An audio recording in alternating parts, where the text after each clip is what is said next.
Nodirjonning takliflariga binoan, iltimosiga binoan videoga olyapmiz. Qo'qon Saxiy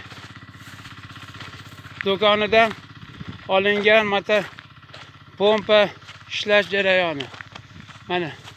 Mana shu quvur 300 metr uzoqlikka ketgan. Oxirgi nuqtasi 300 metrdan keyin. Chiqarish jarayoni yaxshi. Tez o't oladi. Bitta kamchiligi shu shlankani uchiga qo'yadigan nima deydi, o'rnatadigan moslamasida klapan yaxshi ishlamas ekan. Klapanning orqasidan rezinka qo'ydik. Ishlash jarayoni zo'r. Suv chiqarishlari yaxshi. Xudoga shukr, mana 300 metr uzunlik mana shu quvur. Quvurni Yangoboddan oldik, Sardor degan ukamiz yetkazib berdi. 160 talik.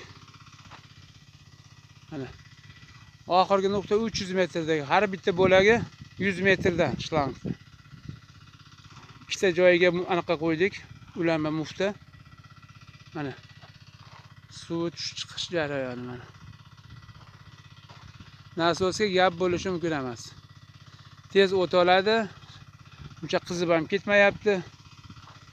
Ishlash jarayoni zo'r. Mana 48 soat bo'ldi bugun ishlatganimizga.